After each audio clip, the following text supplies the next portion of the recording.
Hoy vamos a hablar del ambiente nacional en torno a los diferentes expedientes judiciales que vivirá el país este fin de semana y los días que vienen, además de todo lo convulsa que ha sido esta semana en la República Dominicana. De eso y de muchas otras cosas más. He invitado para hoy a Cándido Mercedes y a Joseph Abreu de Participación Ciudadana, quienes gentilmente han venido a acompañarme, a mí y a ustedes también, para darle balance y contexto a todo lo que vamos a tratar esta noche. Bienvenidos, gracias por estar aquí a los dos. Muchísimas gracias, Yulisa, por la invitación. Si tuviéramos que pasarle balance a la semana, por ejemplo, entre todo lo que está pasando en el país, en diferentes aspectos, político, judicial, congresual, extinción de dominio, expediente Medusa, un ministro que pidió una licencia que debió ser una renuncia, la situación del país, ¿cómo ustedes catalogarían el momento que vive República Dominicana? Vamos a hacerlo por jerarquía. La jerarquía. Yo entiendo que la semana, los temas de la semana lo ha liderado las discusiones de la ley de extinción de dominio y obviamente el sometimiento del caso Medusa y por la multiplicidad de implicados que presentó, tanto de empresas como de personas, y los detalles y el contexto en el que se presenta este caso por ser la entidad a la que se está siendo sometida a juicio, que es la encargada o la entidad encargada de perseguir los actos de corrupción, o fue la entidad encargada de perseguir los actos de corrupción en su momento. Y esto hay que darle una lectura distinta, a que sea otro tipo de entidad, otro tipo de ministerio o institución pública, porque estamos hablando de que manda una señal de cuál es el alcance, cuál es la penetración que tuvo la corrupción en las gestiones pasadas, cuando llegó al máximo órgano persecutor que tiene el Estado Dominicano. Y eso yo creo que hay que darle una importancia, una relevancia que merecen. La sociedad dominicana está viviendo un momento interesante, un momento que cristaliza lo que se llama la necesidad de la esperanza. Por primera vez asistimos de manera inédita a una persecución punible, en este caso, que tiene que ver con los distintos actores. Acuérdate que para que haya corrupción tiene que haber un corruptor y un corrupto. En República Dominicana siempre se ha atacado la administración, la corrupción pública, pero ha quedado invisibilizado los actores, los corruptores. Siempre se castiga solo a los políticos corruptos. A pesar de que el Foro Económico Global, que nos viene midiendo desde hace mucho tiempo, siempre pone responsabilidad social corporativa. Esto es, cómo se manejan los actores empresariales en República Dominicana. Y salimos todos los años entre los peores del mundo. El elemento que mide la corrupción del sector empresarial es altísimo en República Dominicana, pero siempre quedó invisibilizado y se quedaba en los actores políticos nada más. Por primera vez asistimos a dos momentos estelares. Sobornados y sobornadores están imputados. ¿Qué pasará con ellos? No lo sabemos, pero es interesante para la sociedad, porque necesita ese momento de motivación de que sí es posible, de que sí hay esperanza. Y nos dice también el papel estelar de un ministerio público independiente. Por eso nosotros estamos de acuerdo con la reforma constitucional, porque ministerio público independiente no significa autonomía financiera y administrativa, es que el procurador sea de libre nombramiento y libre remoción, no sea de libre nombramiento y libre remoción, ni sea miembro de un comité político, de comité central. Entonces, ¿qué va a pasar? Suponte vamos a ganar la sociedad como quiera, si mañana suponte todo eso se cae, suponte que no se va a caer. Ese sector empresarial rentista que ha tenido la República Dominicana durante tanto tiempo, lo va a pensar dos veces ahora. Claro. Porque estamos hablando de gente que tiene 70, 80 años en el escenario empresarial, que de buenas a primeras sus nombres están ahí. Sí, el tema de reputación. La reputación, que juega un papel en la sociedad del conocimiento, la reputación es un elemento fundamental de credibilidad, de confianza. Por eso Francis Fukuyama decía que el capital social que se genera por la confianza es más importante que cualquier otro tipo de capital. Y nosotros estamos en esa antesala sumamente importante. Y por primera vez, de manera inédita, Ya dijimos sobornados y sobernadores. Por primera vez también, tú conduce de manera institucional todo ese entramado de corrupción. Mira, Yulisa, yo he leído todos los documentos internacionales que tienen que ver con la corrupción en República Dominicana. En el 2018, Banco Interamericano de Desarrollo dijo que en República Dominicana se perdían alrededor de 168 mil millones, 3.8 del PIB en ese momento. Después Oxfam nos midió con algo inaudito, extraordinario, que fue medir la desviación, los delitos por corrupción administrativa, merced al ejercicio fiscal del año 2019. Y se perdieron 141 mil millones. Decirlo así conceptualmente no te llega, pero cuando tú ves todo esto y ves todas esas pruebas, tú dices, Dios mío, cuánta corrupción, cuánta podredumbre. Cuando ves los nombres, uno dice, pero fulano también. Exacto. Entonces, por primera vez, Yulisa, al delito de cuello blanco. Al delito de cuello blanco. Fíjate que aquí el sector empresarial, los únicos que han pagado fue... Odebrecht. No, Odebrecht no pasó nada todavía. No, el que ha pagado dinero, pero ha pagado condena, no. Eso no. se ha visto. Fue la crisis bancaria. Sí. 5 años. Y no están todos. Y no estaban todos. Está bien. Entonces, eso es importante desde el punto de vista de lo que llama la pedagogía social. Es decir, para que entendamos que los que venimos de abajo, que cometemos delitos que no debería ser, pero si lo comete ese que viene de abajo o ese que viene de arriba, también tiene que pagar, que la justicia, por eso tiene la venda, que debe ser igual para todos. Y eso es importante lo que estamos viendo. No, eso se llama percepción de riesgo. Esa percepción de riesgo que tiene el individuo cuando actúa en su interacción con la sociedad y con su actividad económica, es lo que lo limita, es lo que evita que piense o premedite cometer un acto ilícito. Y entendemos que ha sido positivo el mensaje que ha mandado el Ministerio Público con estos casos, y por primera vez también estamos viendo que funcionarios actuales de alto nivel que se han visto involucrados toman acciones de cara... O los hacen tomar acciones. O los hacen tomar acciones, pero anteriormente en las gestiones pasadas habíamos visto casos similares con mayor implicación, claro, y no había ningún tipo de acción. O sea, no vamos viendo avances. Por eso digo que la sociedad es otra. Pasa que la gente termina por no diferenciar los matices. Y en una sociedad que estaba en una cleptocracia, una corrupción generalizada, sistémica, estructural, institucional, muchos no ven los matices. Mira los matices. En el 2021 nosotros fuimos evaluados por una organización de la sociedad civil mundial, las Américas, se llama CCC, Capacidad de Combate a la Corrupción. En el 2020 estábamos en 3.21. Ya para el 2021 nos evaluaron y subimos a 4.27. Y ahora subimos a 5.19. Estamos en el 5º país de América Latina, de los 15 países evaluados. Subimos, estábamos en el 13, en el 2021 subimos al 10, y ahora en el 2022 subimos al 5, solo superado por Uruguay, Costa Rica, Perú y Chile, y después el 5º país. Pero el que más ha mejorado en términos de percepción de la corrupción es nosotros.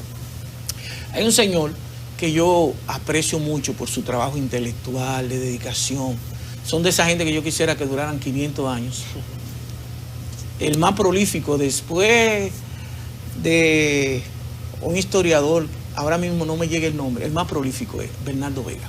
Dice Bernardo que estando en vacaciones recientemente se le acercaron empresarios, periodistas, y señaló que esos empresarios le dijeron que República Dominicana estaba cambiando, porque ahora cuando venían a invertir a República Dominicana, los funcionarios no pedían su coima. Eso para mí, eso es una revolución. Porque Yulisa, todo era ¿dónde está lo mío? La gente no entiende. Y por eso, el problema de la permisología, un problema estructural que tiene la República Aquí habían inversionistas que tenían que venir. Ojo, aquí todavía hay denuncias de permisos de un sector que más adelante tendremos que... Yo he señalado en otras ocasiones que tenemos que también manejar las expectativas. Sí. Cuando en las elecciones del 2020 nosotros no votamos por adherirnos a Noruega ni a Suiza. Claro. O sea, votamos por un cambio... Para cambiar el sistema. Para cambiar o por cambios, avanzar en los cambios, pero quienes están gobernando sí, estamos avanzando, pero quienes están ahora gobernando en su mayoría son políticos que se han enriquecido obviamente con perfiles apolíticos, que tienen otro nivel de compromiso social, pero son los mismos políticos que se educaron, que se formaron con las mismas prácticas y tienen los mismos compromisos clientelares, y obviamente vamos a seguir viendo casos y eventualmente saldrán otros casos. Lo que no esperamos y entendemos que no va a ocurrir es que esos casos van a ser cubiertos o van a quedar en la impunidad. Eso sí es lo que entendemos que va a ser un paso de avance, pero de que tendremos casos, lo tendremos. Mira qué ocurre. En República Dominicana la corrupción sigue siendo endémica. ¿Qué es lo que se está destrozando? Y es importante para la sociedad que sea institucional, sistémica y estructural, como estaba ocurriendo. Pero la corrupción en todos los países del mundo, Noruega, Dinamarca, Suecia, cuando Transparencia Internacional lo mide, saca 90. Canadá saca 88. Estados Unidos está por abajo, está en 72 ahora mismo. Incluso Uruguay, que está de este lado, sale mejor que Estados Unidos en materia de corrupción, con 77. Claro, porque no hay garantías de que no haya corrupción, lo que tiene que haber es consecuencias. Consecuencia, el control social. Claro. Y que la base institucional prevalezca por encima de quienes lo hicieron. Eso no tiene que ver. Es más, yo soy de lo que digo, que mientras más alto es tu puesto, más el peso de la ley debe ser más consecuente. Así es. Si eso oscila entre 5 y 10 años, y usted es la ejecutiva mayor, el funcionario mayor, a usted le toca más, porque usted tiene conciencia más que los pequeños de lo que usted está haciendo. Y porque además eso daña profundamente lo que se llama el liderazgo referencial positivo. En un país de 6º grado de primaria, mal hecho, la gente termina por hacer ¿qué? Lo que ve arriba, en su escala social. Él ve la delincuencia política, porque eso que estamos viendo se llama delincuencia política. Luego eso se traduce en el delito de cuello blanco, y a los sectores pobres y vulnerables le toca en su micromundo, en su ecosistema pequeño, reproducir ese fraude social. Mira, Yulisa, República Dominicana, no lo digo yo, Latino Barómetro señala, República Dominicana es uno de los países de la región con mayor fraude social. Y entonces, eso se ha entronizado culturalmente. Y la cultura contribuye a la cohesión social, contribuye a la innovación, a la creatividad, pero también la cultura tiene un componente fundamental de conducta aprendida. Aquí hay gente que tú mañana tienes un puesto y hay primos que tú nunca lo has visto y se te pueden aparecer 10. Y si a la semana tú no lo contratas, tú no lo nombras, dicen que Yulisa es malísima porque no contrató a su primo hermano, a su hermano, ¿ves? Y lo ven como normal. Y esa parte de la cultura no desaparece de la noche a la mañana, porque es un proceso cultural. Eso debe empezar desde cuando uno tiene 2 o 3 años en párvulo, como parte de la educación ciudadana. Que hay una ¿Pero quién educa a esos padres que tienen que transmitirle esa educación a los hijos? Ahí es que está el gran desafío. Quizá tenemos que trabajar por generación. Hay que salvar las generaciones de aquí en adelante y aplicar duras consecuencias a las generaciones de aquí hacia atrás. Exacto. Esta generación está dañada. Vamos a trabajar con esta. Y yo creo también que eso se enfoca principalmente en esa construcción de modelo de éxitos que se está viendo o que se estuvo viendo cuando un funcionario o un actuante cometía actos de corrupción y se enriquecía mediante esos actos de corrupción, se enriquecía a sus pares mediante el nepotismo y la contratación de familiares, la entrega de obras a personas vinculadas, y no tenía ningún tipo de consecuencia. Entonces eso es lo que iba normalizando esa conducta. Y le incentivaba además. Claro, y le incentivaba porque generaba que ese crecimiento socioeconómico económico. Pero si las consecuencias son tan pocas, yo quiero también. Claro, y entonces, eso pensaba el que iba al gobierno. Y el que reclama, como dice el profesor Cándido, el que reclama, el familiar que reclama, ¿y por qué tú no lo haces si fulano lo hizo? Y míralo ahí donde está disfrutando él y su familia del bienestar. ¿Por qué tú no lo haces? Porque tú eres malo. Ahora, si yo tengo un régimen de consecuencia que se aplica, ya el familiar mío cuando venga y me lo reclama, no, porque te va a pasar entonces igual como le pasó a fulano. Y es distinto. Porque mira, la corrupción es un cáncer, pero lo peor es la impunidad. Sí. La impunidad es peor que la corrupción. Fíjate, ¿por qué creció tanto en los últimos 20 años la corrupción en República Dominicana? Porque no había consecuencias. Porque no había consecuencias. Y teníamos en América Latina el índice de coeficiente de impunidad más alto de toda la región. Después de Venezuela nosotros éramos el segundo país. Terrible. Si hacemos un ejercicio así de tareas rápidamente, ¿qué funcionario en los últimos 20 años fue conducido? Esa es una buena pregunta. ¿Qué funcionario en los últimos 20 años tuvo consecuencias por timar al Estado, por corromperse o por corromper a otros? Porque ahora estamos viendo que parece que en el caso Medusa, para ser específicos, es el funcionario quien, según el Ministerio Público, ha corrompido empresarios. Pero los empresarios encontraron la justificación para dejarse corromper también. ¿De cuáles son en los últimos 20 años los funcionarios o empresarios o actuantes beneficiarios de la corrupción y de la debilidad institucional del país que han tenido consecuencias, por ejemplo? No, porque lo más que hacían los gobiernos anteriores era quitar ese funcionario. Pero acuérdate, porque tú tienes muy buena memoria, que doña Liceló Marte de Barrios, una mujer del establishment. Frase célebre. Exacto.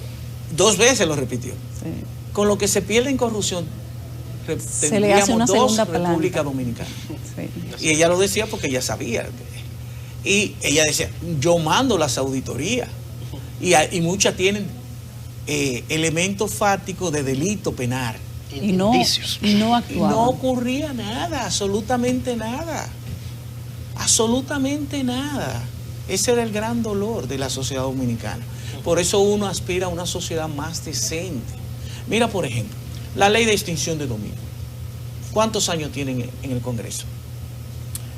Dice un señor ahí. Tiene casi 2 gobiernos y algo. Tiene 7 años. Sí. Reivindica que esa ley es de su partido. Sí, ustedes la aprobaron 3 veces en el Senado, pero ustedes eran mayoría. En las 2 cámaras. En las 2 cámaras. Y podían promulgarlo en el Poder Ejecutivo y no pasó. Y no pasó. Tuvimos 10 años luchando por la ley de lavado de activos. Una ley extraordinaria que la elaboró el Banco Central.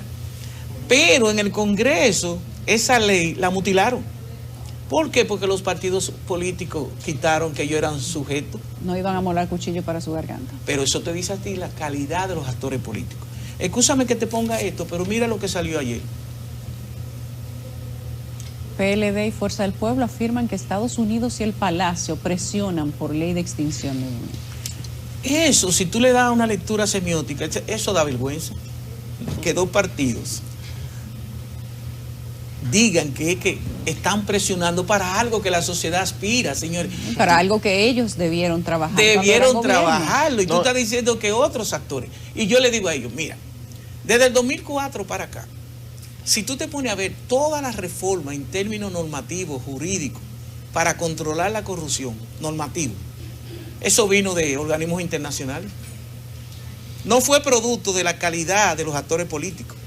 No fue producto de la decencia de los actores políticos. No, es que eso se marca dentro de un estándar de acuerdos internacionales. De ahí nació la ley de lavado. Ese convenio que se suscribió en la ONU, que da nacimiento a la ley de extinción de dominio, fue en 2006. Bueno, también de ahí sale la ley de compras y contrataciones, la ley de lavado y otras leyes. Es que es un estándar de transparencia internacional.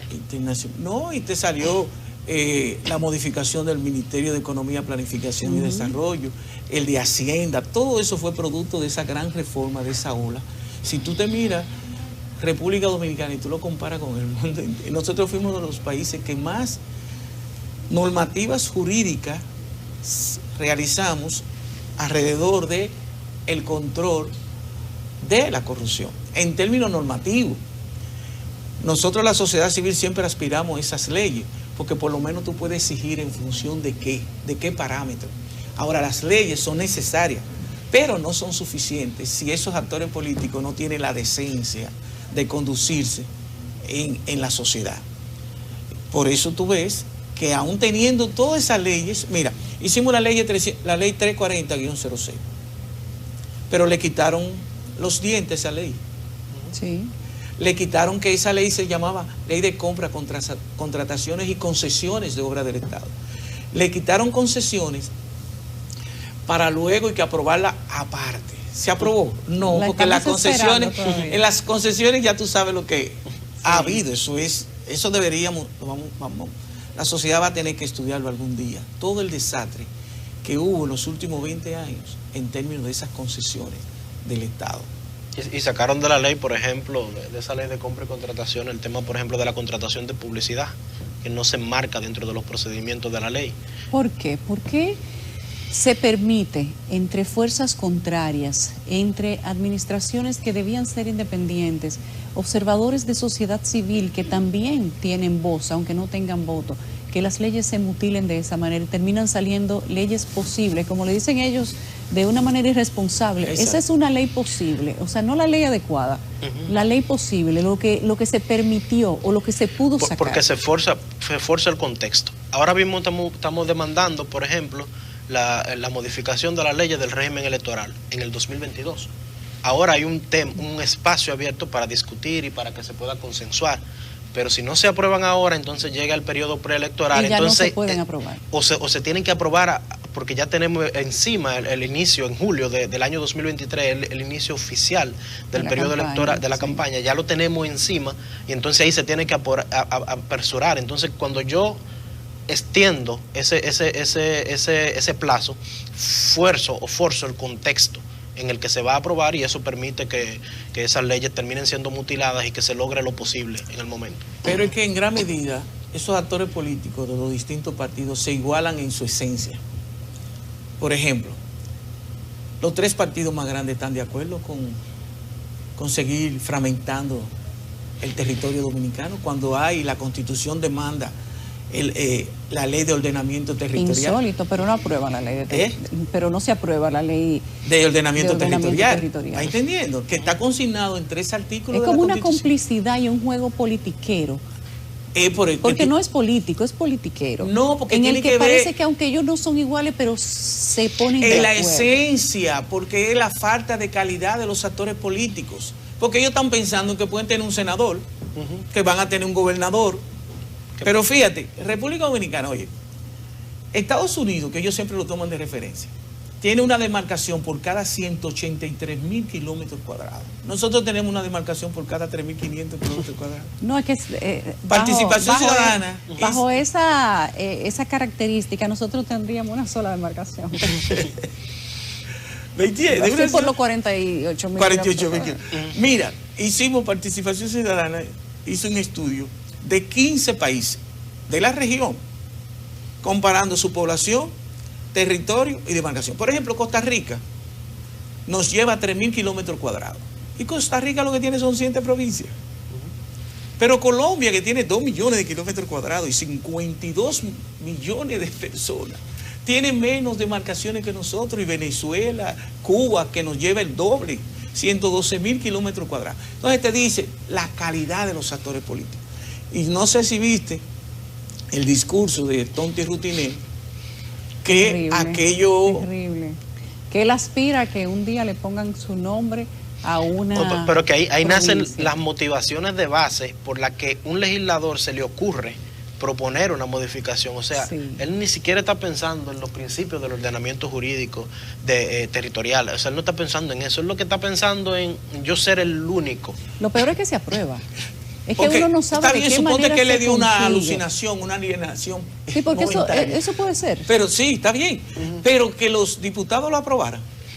No entiendo, porque está bien, él pudo darle, porque tú sabías que la locura puede ser momentánea, le puede ocurrir a cualquier ser humano. Sí. Por ejemplo, yo un día, hace cientos de años, quería hacer una llamada telefónica y acuérdate que no se sabía todos los teléfonos de memoria. Sí. Hoy la memoria me puso en blanco. Me quedé tranquilito, fue y volvió.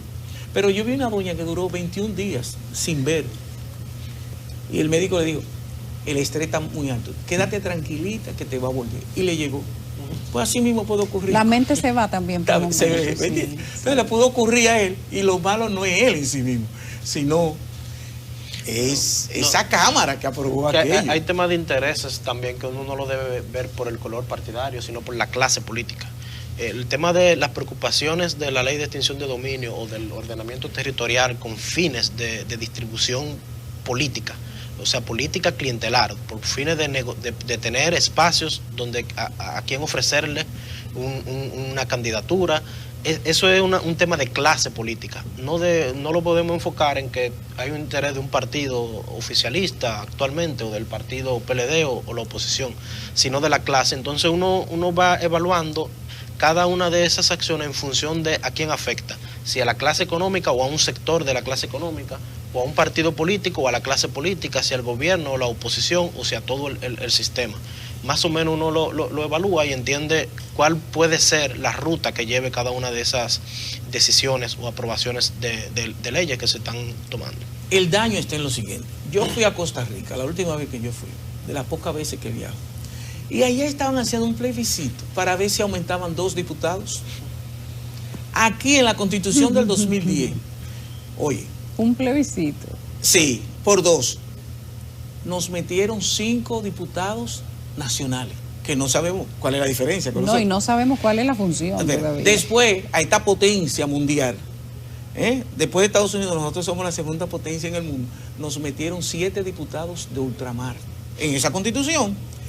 Y como es un país supermillonario, nos metieron 20 diputados del Parlacén que ganan alrededor de $5,000.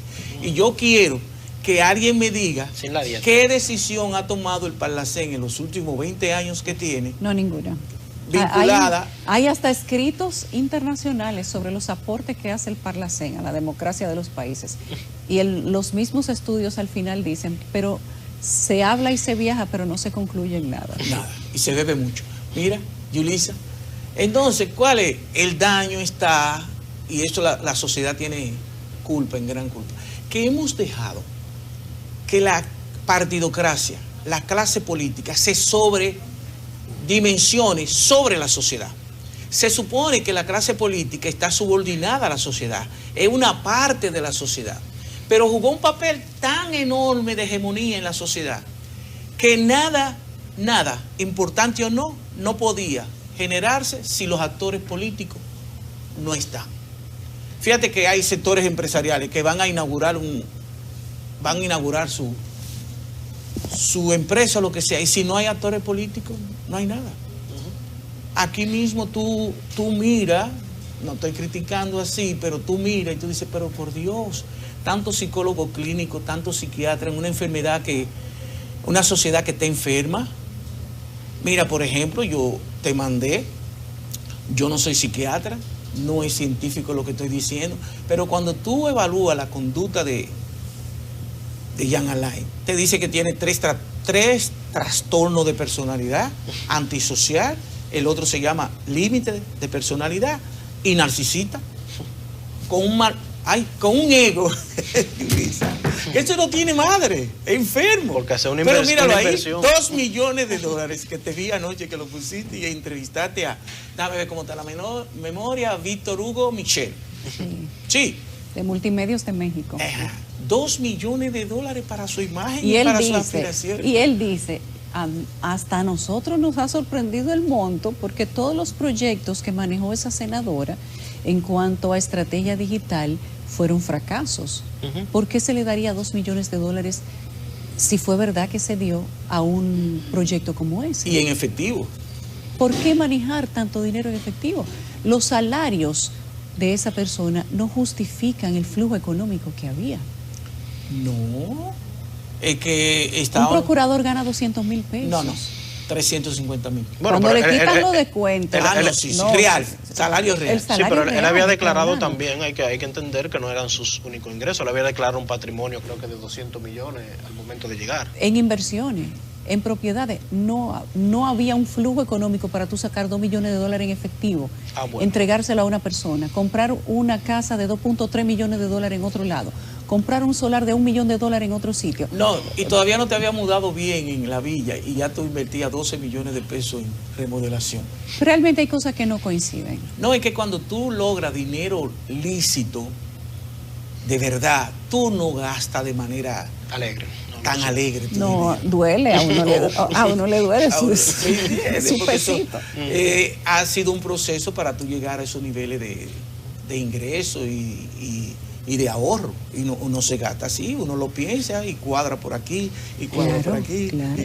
O sea, no. Pero aquí ha habido mucha complicidad de parte de muchos sectores. En ese expediente, y ustedes lo van a responder después que podamos hacer una pausa comercial que tenemos que hacer, hay hasta un banco involucrado. Hay una institución bancaria que se prestó a prestarle a su vez una empresa aparentemente de carpeta para que pusiera una remodelación a nombre de esa compañía que resulta ser de una alta ejecutiva de un banco. Eso es lavar, eso es prestar nombre, eso es distraer. ¿Por qué una institución bancaria haría favores como esos? Recuérdense que como funcionario político era un PEP en la ley de lavado de activos y llevaba otro tipo de... Yo no he ido nunca a un banco que yo le diga al banco, yo no tengo cómo justificar eso sin que llame la atención y que el banco me diga a mí, no, yo te doy una compañía para que tú lo pongas a nombre de la compañía y se contrate a través de la compañía. Mira, y entonces mientras eso pasa, vete para mi casa. Bueno, tal vez cuestión de suerte. Sí, lo que pasa es que aquí ha habido mucho cinismo, mucha simulación, mucha hipocresía social. Un día yo fui a un banco, no voy a decir cuál, era $1 millón y ya tú sabes, eso te investigan, pero ese mismo día... La cédula y el acta de nacimiento todo, de la bisabuela de uno se la mandan a buscar. Ese mismo día... Y a estos individuos mira, ese no mismo les día, piden nada. En ese mismo banco, ahí fue que yo comencé a creer en Dios. Un político que está en la Cámara de Diputados había depositado 9 millones de pesos. ¿Y le pidieron algo? Eso es lo que te digo. Entonces, para que tú veas cómo la complicidad se da. Tuviste todo el dinero que movió Félix Bautista, 27 mil millones. Y nunca... ¿Cómo lo introdujo al sistema financiero nacional y nadie dijo nada? Nadie dijo una alarma. Porque pero hay cosas... Ha habido una vinculación de los actores empresariales. La operación Falcón, la operación Larva. Estamos hablando de narcotráfico. Dinero que no hay un registro formal siquiera de tú decir cómo lo sacaste. Que tú buscas en el pedigrí de la persona y no necesariamente encuentras fortaleza en las operaciones de negocios que tienen. Y no se les había generado alertas de lavado. Pero en otro de los casos se generaron alertas, pero la Procuraduría nunca le dio seguimiento. O sea, es una cadena. Vimos quién dirigía la unidad antilavado de activos. ¿Quién la dirigía? De la Procuraduría, el señor que fue destituido. ¿Cuál era el nombre de él? Miranda Villalona. Miranda Villalona. Serio. Villalona. Hombre serio. ¿Cómo serio? Muy serio. Miranda Villalona. Lo destituyeron para poner a otra persona. Para poner a otra persona. Miranda Villalona fue... PC todos los años hace un reconocimiento a las personas en su lucha que han luchado por la integridad y en contra de la corrupción, su buen desempeño, sobre todo público. Y el primero que le dimos ese premio fue a Miranda Villalona. Sí, pero yo me refería al que destituyeron recientemente, ahora en esta nueva gestión. Sí, destituyeron al de lavado, ¿verdad? Ese es un procurador, ese es un procurador adjunto, pero yo estoy hablando de la oficina encargada de recibir las alertas desde los bancos, que las tramitaba la Procuraduría General de la República. Y ahí entonces uno decía, bueno, pero ¿y dónde estaba la alerta? ¿Dónde estaba la persona encargada de emitir esa alerta? Y el de recibirla, y el de darle seguimiento, el de procesarla. Archivada. Teníamos una procuraduría que no procuraba nada. Para sí misma. Claro, ella era parte del problema y no parte pero de la solución. Eso es duro. Yo trabajé en el Ministerio Público y yo sé que ustedes los dos tienen contacto con el Ministerio Público. Y es duro tener que mirarse hacia adentro y encontrar que la mayoría de las cosas que tú tienes socavaron y enterraron el trabajo de muchos años de mucha gente seria. De mucha gente seria, exacto. Por eso es que uno tiene que ver que hay matices, que es verdad que la sociedad, en medio de este proceso tan difícil mundial que está viviendo, es verdad que Tú sabes que ahora mismo la CEPAR acaba de hacer un estudio de que en el mundo, sobre todo en América Latina, la inflación, la tasa de interés y el decrecimiento de la economía mundial, se está hablando de una estanflación mundial. Ya Estados Unidos está hablando de una recesión porque tiene 2 trimestres con caída. No aguantan el precio de la gasolina. 18 centavos le quitó el presidente Biden. ¿Me entiendes? Y abrió la reserva de petróleo para ver si eso bajaba la presión. Y en medio de esa crisis mundial con inflación que afecta más a los pobres que a todos los actores, sí, República Dominicana está dando avance de generar más confianza institucional. Esa es una buena pregunta.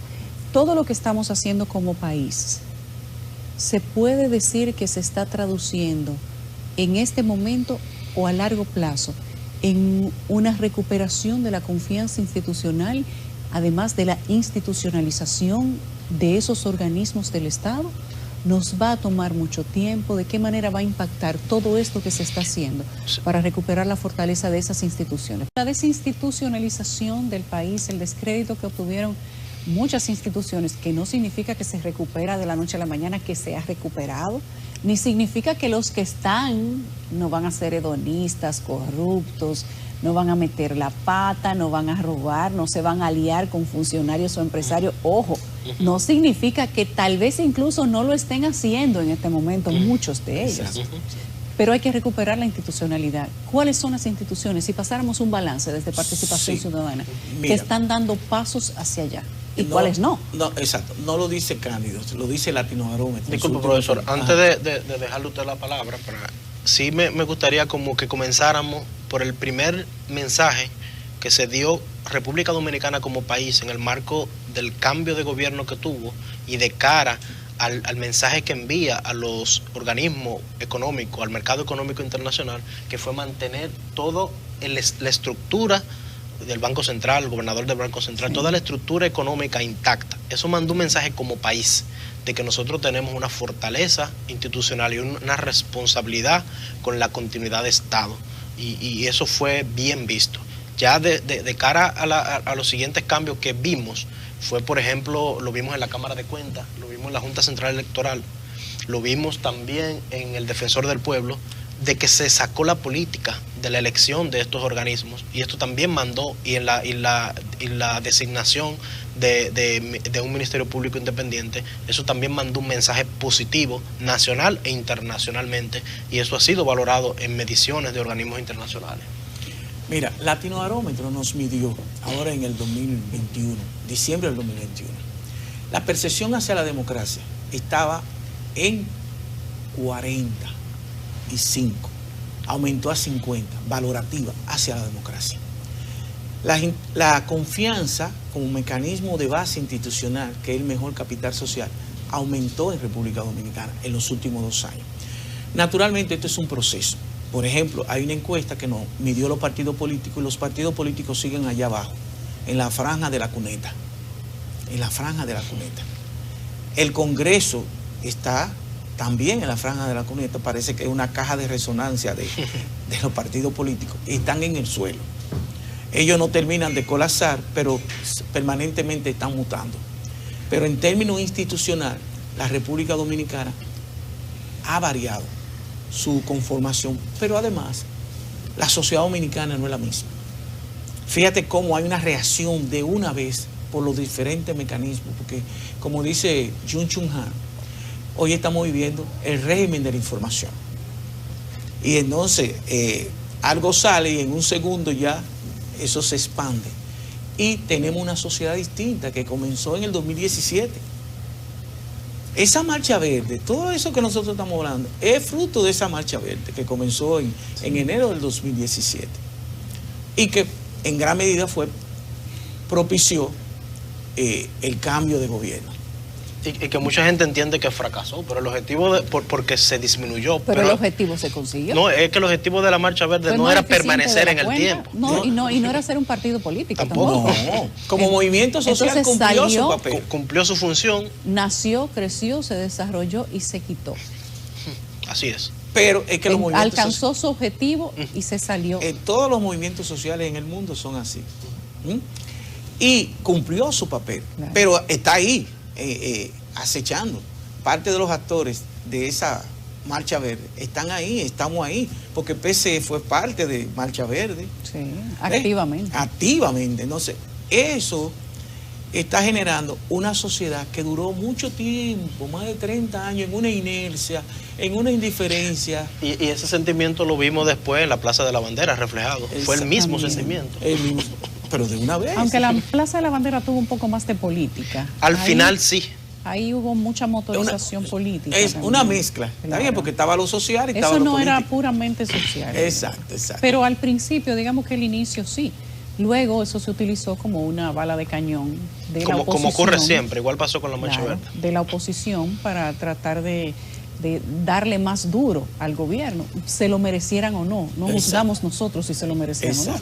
Pero sí se utilizó políticamente. Y mucha gente que fue a esa marcha de la Plaza de la Bandera hoy están en cargos públicos. O sea, que eso te confirma que ciertamente sí había la política introducida en la marcha. No así en los inicios de la Marcha Verde. La Marcha Verde fue otra cosa. No necesariamente, Yulisa. Lo que pasa es que si tú eres gobierno y tú tienes actores sociales que jugaron un papel estelar, pueden desempeñarte un papel significativo. No, y lo que usted mencionaba del descrédito de los partidos políticos. Yo quiero recuperar ese crédito social y esa credibilidad. ¿Y qué es lo que yo hago? Busco perfiles que me la aporten, porque no lo tengo internamente. Sí. No, el ejemplo más grandilocuente es ese Carlos Pimentel, ese papel que está haciendo. Yo te invito a que tú vayas un día, como Carlos tiene de ese tamaño un televisor. Sí, lo he visto, he estado con él varias veces en su oficina. Qué bueno. Mira, y tiene un aviso ahí, cualquier cosa. Óyeme, ¿y cómo está? Carlos es un aliado permanente de la transparencia y era amigo nuestro antes. Exacto. No va a dejar de ser amigo ahora, cuando a él le toca ser transparente. Entonces, también. Ojalá que todo gobierno y a la sociedad le conviene tener funcionarios de esa categoría, de ese nivel y de ese compromiso ético tan fuerte. Fíjate cómo ya él adelantó lo que va a pasar con PROPE. ¿Qué dijo que va a pasar con PROPEP? ¿Eso es los programas especiales de la presidencia? Sí, que están investigando y que pronto... Nene Cabrera. Pronto, un escándalo por ahí pronto va a dar declaraciones que tienen que ver. La nueva OISOE. La nueva OISOE, le dicen.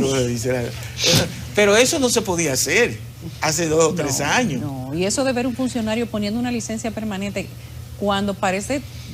Me dijo un pajarito que eso tal vez fue negociado porque lo que le pidieron fue la renuncia, pero es semántico. Porque tú no puedes volver al cargo público mientras está en desarrollo un proceso en el que tú, tu compañía o tu familia son parte de los acusados. Sí. Entonces, ¿cuánto dura un proceso de corrupción en la justicia aquí? Años. Es más, lo que le queda de gobierno al PRM en este periodo, no sabemos qué va a pasar más adelante, pero lo que le queda de gobierno a este periodo se lo lleva el caso Medusa, en apertura de juicio, en conocimiento de preliminares, o sea que no vuelve a la presidencia de la República, no vuelve a la posición, al menos en este gobierno. O sea que entre esa licencia y una renuncia, digamos que el aspecto diferencial es de semántica. Es de semántica, el contenido es lo mismo. Yo creo que el objetivo más era mandar un mensaje, porque normalmente cuando me destituyen o yo renuncio, hay cierto vicio de reconocimiento de implicación. Entonces, si yo lo manejo con una licencia, yo digo, bueno, no es que estoy implicado o vinculado, pero vamos a guardar la forma. Es forma, como tú dices. Forma, y además tratándose de ministro de la presidencia. El ministerio más importante del país, o al menos el ministerio más político que tú tienes, porque ese es el jefe de todos los demás ministros. Sí. Si tuviéramos un sistema parlamentario, que no lo tenemos, eso sería el equivalente al que va después del primer ministro. O tal vez sería el primer ministro. El primer ministro sería. En términos de la estructura del Estado. En términos prácticos, ese es el primer ministro. Sí. Porque tiene que manejar tanto lo político como toda la todo, lo maneja lo social, lo operativo, lo administrativo, lo maneja todo. De hecho, durante mucho tiempo no se utilizó, estando en la estructura del Estado, supuesto. Así es. ¿Sí? Eso lo comenzó a usar Balaguer con Bello Andino, cuando hubo la crisis de 20 millones de dólares como consecuencia de una empresa que Kerobi, algo así, no me acuerdo. Y entonces Balaguer lo mandó para allá y lo sacó. Una crisis de 20 millones de dólares, eso es propina ahora. Hidroquevi, acuérdense de la crisis de Hidroquevi, se llamaba la empresa. Y después, Jorge Blanco puso a Tuey de Cans como ministro de la presidencia. Y a partir de ahí es que se ha venido usando. Pero ese de la figura, y después Leonel. El cargo que tiene como una cosa. No, porque ahí es que está la mayor magia. Sí, ahí se ese cargo es una magia, no sabemos qué tipo de magia, pero es como una magia, porque siempre se tejen muchas cosas. Y siempre dice que está vinculado al empresariado, de alguna manera. Generalmente, es cierto. No, porque pero Danilo Medina Leonel puso a Danilo Medina 7 años. Los primeros 4, 3 y medio del 96. Pero sí podemos decir que es un puesto de confianza, eso sí. De mayor confianza. El puesto de mayor confianza. De mayor confianza en el que Estado en este dominicano. momento podría ser un golpe para el gobierno, pero también podría ser una fortaleza. Las dos cosas. Las dos cosas. Porque estaríamos hablando que ciertamente el Ministerio Público ha incluido al primer ministro de la Nación en un expediente tan importante como este, acusándolo a su compañía, y no sé si esto sería acusarlo directamente a él, pero es a tu compañía, de que dio sobornos en un caso tan espectacularmente negativo como el caso de la Procuraduría General de la República. Así es. Y no, eso es... Lo peor no es eso. Es una invitación seria, sí, para no decirlo de otro modo. Lo peor no es eso. Lo peor es que él, en 2 entrevistas, una que le hizo Juchi Lora y Eddie Feble, y en otra entrevista. Y una que se le hizo aquí, se la hizo Catherine Hernández. Ah, sí, la que le hizo Catherine. Y lo niega, dice que no. Bueno, entonces ya... el Ministerio Público escribe justamente eso. Teniendo el Ministerio Público todas las pruebas y sabiendo esta persona de que el Ministerio Público las tiene, se mantuvo todo el tiempo negando la participación y negándose a colaborar. Porque es probable que él no creía que eso iba a llegar ahí. Lo que quiere decir que es verdad que tenemos un Ministerio Público independiente. Que no ha tenido que ver. El Ministerio es independiente. Yo sé que esos procuradores son independientes. Y que tienen un compromiso firme. Porque mire, si a esos procuradores hubiera algo que sacarles para tratar de amilanar el trabajo que hacen, ya se lo habrían sacado. Ya se lo habrían sacado. Ojo, en esta lucha voraz que tiene más de un año, donde ellos han tirado al medio a prácticamente las primeras caras del Estado anterior. Y ahora tiran al medio a la cara más importante del gobierno, al primer ministro, como decimos. Eso podría tener millones de implicaciones.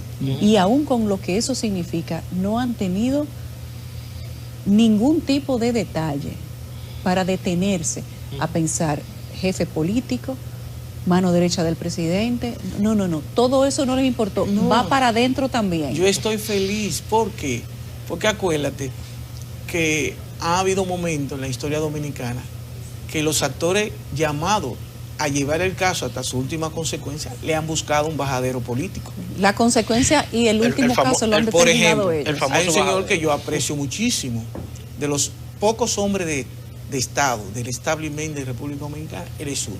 Él era el presidente de la Suprema Corte de Justicia. ¿Subero o Mariano? Subero. Dije, de los pocos hombres de Estado. Ok. Sí, mire, la aclaración fue válida. Sí. Entonces, acuérdese cuando se sometió lo de la Sunlan. Lo de la Sunlan. Sí, claro. Al final, la Suprema Corte dijo que eso debió ir al Congreso, ese préstamo de 130 millones de dólares. Pero la Suprema le buscó un bajadero diciendo... Una vueltica. Sí, que los actores que habían accionado no tenían las calidades, que tenía que ser el presidente de la Cámara de Diputados, imagínate, Abel Martínez, y el presidente del Senado. Y ahí se quedó. Y la Sunlan, que era oscura, ellos la terminaron poniendo clara. ¿Me entiendes? Pero para ellos. Pero ¿qué es lo lindo de ahora? Que miren, no han tenido que ver qué actores están vinculados. Es probable, como te dice alguien, pero que pudo darse una crisis política por llevar al presidente al Congreso y hasta destituirlo, por eso que pasó con la Sunlan. Sí, pero que ese presidente era abogado y él sabía... era abogado y tenía prácticamente las 2 cámaras, mayoría, tenía el consenso de prácticamente todo el país. Entonces, eso dio oportunidad que ese presidente de entonces, cuando vino las evaluaciones A los tres. Claro, los premió. A los tres que dijeron que sí, que eso tenía que ir, a los tres que mejores evaluaciones a esos tres tenían. lo quemó, pero a los demás lo premió, a los que dijeron que no tenía que ir. ¿Lo ves? Claro. Entonces, eso no se está dando. Y eso es un salto. Mira, un salto, en una sociedad que estaba postrada en la corrupción, cuando tú logras un 1 de 100, si tú eres optimista, tú aplaudes. Y ese es el papel de nosotros como sociedad civil. Así es. Y ese es el compromiso. Ese es el compromiso. Gracias a los dos, Joseph, Cándido, gracias por estar aquí hoy. Yo sé que tienen múltiples compromisos y han sacado el tiempo para venir a estar conmigo.